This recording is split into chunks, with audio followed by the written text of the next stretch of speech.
সালাত সম্পর্কে। একাকী নামাজ পড়া আর জামাতে নামাজ পড়ার মধ্যে পার্থক্য বা নামাজের ফজিলত কি?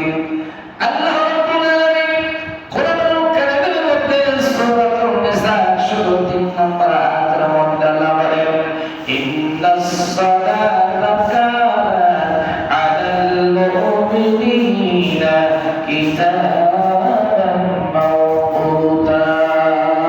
আল্লাহু আকবার। সম্মানিত হাজিরিন, আল্লাহ তাআলা বলেন, ও মুমিনেরা, উপরের বর্ণিত আয়াতের মুমিনদের মধ্যে মহিলাগণ অন্তর্ভুক্ত আছে। সুবহানাল্লাহ। আল্লাহ শুধু বলেন পুরুষদেরকে বলেন নাই, আল্লাহ বলেন মহিলা এবং পুরুষ উভয়কে আল্লাহ বলেছে, আমার মুমিনেরা, ফরজ নামাজের জন্য 5 ওয়াক্ত নির্ধারণ করা হয়েছে। উক্ত 5 ওয়াক্তের নামাজ নির্ধারণের সময় অবশ্যই আদায় করতে হবে। সুবহানাল্লাহ।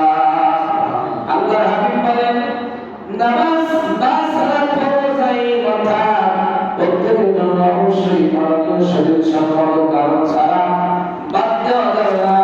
হযরত মুহাম্মদ সাল্লাল্লাহু আলাইহি ওয়াসাল্লাম আল্লাহর হাবিব বলেন, এর মেরাজের সময় থেকে 5 ওয়াক্ত নামাজ আদায় করা ফরজ হয়।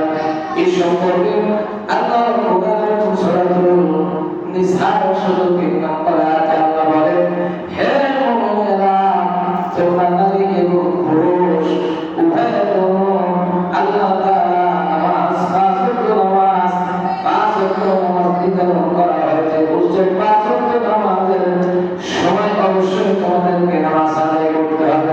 সুবহানাল্লাহ। সম্মানিত হাজিরিন, নামাজ পড়লেই শুধু হবে না, আল্লাহ হাবিব বলেন সালাতুল ওয়াক্তিহা, আল্লাহ তাআলা প্রত্যেকটা নামাজের সময় আল্লাহ তাআলা নির্ধারণ করেছেন। সুবহানাল্লাহ। ইসলামের মধ্যে আল্লাহর হাবিব বলেন, বুনিয়াল ইসলাম আলা খামসি, ইসলামের 5টি স্তম্ভ খুঁটি রয়েছে। কয়টা খুঁটি? ইসলামের 5টি খুঁটি রয়েছে। আল্লাহর হাবিব বলেন, তার মধ্যে 1 নম্বর হচ্ছে ঈমান। ঈমান হলো আল্লাহর প্রতি ঈমান আনা। ঈমানের 7টা স্তর রয়েছে। সুবহানাল্লাহ। আল্লাহর হাবিব বলেন, 2 নম্বর সালাত। এই সালাতের মর্যাদা, সালাতের তাৎপর্য নয়। আল্লাহর হাবিব বলেন, সালাতু ইমাদুদ্দিন। আল্লাহু আকবার। আল্লাহর হাবিব বলেন, আল্লাহ তাআলা বলেছেন, এই দুনিয়ার মধ্যে যদি কেউ ঘর করে, ঘর করতে গেলে খুঁটির প্রয়োজন হয়। খুঁটির প্রয়োজন কিনা?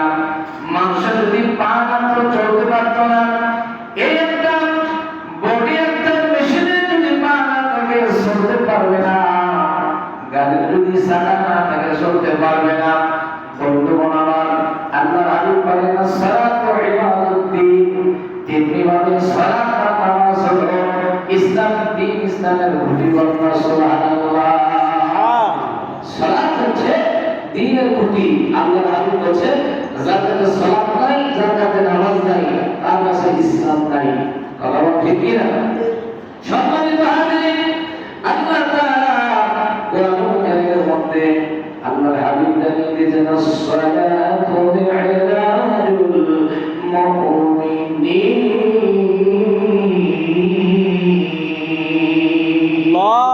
আল্লাহর হাবিব বলেন, বন্ধুরে, মুমিনদের মিরাজ হবে। আল্লাহর হাবিব বলেছেন, আল্লাহ মিরাজের রাজনীতে আমি আপনাকে দেখলাম, আমি ধন্য হলাম, আমার জীবন ধন্য, আমি আপনাকে দেখলাম। আমার হাবিব, আপনার উম্মতের জন্য আমি একটা জিনিস দিয়ে দিলাম। আপনার উম্মতের জন্য সালাতু মি'রাজুল মুমিনিন।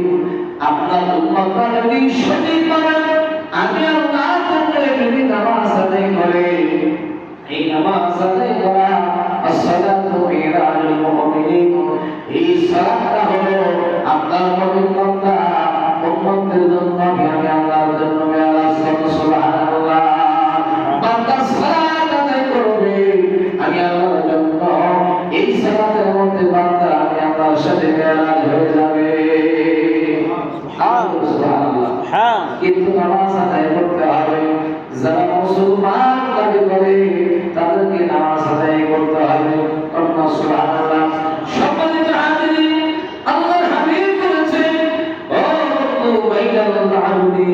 কুফরি তারকুস সালাত আল্লাহর হাবিব বলেন বাইনাল আবদি ওয়া তারকুস সালাত বাইনাল আবদি ওয়াল কুফরি তারকুস সালাত আল্লাহর হাবিব বারবার বলেছেন মুমিন এবং কাফিরদের মধ্যে পার্থক্য হলো নামাজ পড়াকারী যারা নামাজ পড়ে কাফিরদের অন্তর্ভুক্ত হয়ে যায় আর যারা নামাজ আদায় করে তারা হয়ে যায় মুমিন সুবহানাল্লাহ আল্লাহ বলেন বান্দা ও কুফরির মধ্যে পার্থক্য হচ্ছে নামাজ ত্যাগ করা অর্থাৎ নামাজ ত্যাগ করে প্রমাণ করে দেয় সে অনুগত বান্দা আর কি অস্বীকার করে বান্দা সম্মানিত হাজির আপনি যদি নামাজ আদায় করেন আপনি সাক্ষ্য দিচ্ছেন আমি আল্লাহর বান্দা আর যদি নামাজ আদায় না করেন আপনি সাক্ষ্য দিচ্ছেন যে আপনি আল্লাহর বান্দা না কথা বলে ঠিক কিনা আপনার হাবিব বলেন এমনটু বাইনাল আবদি তারকুস সালাত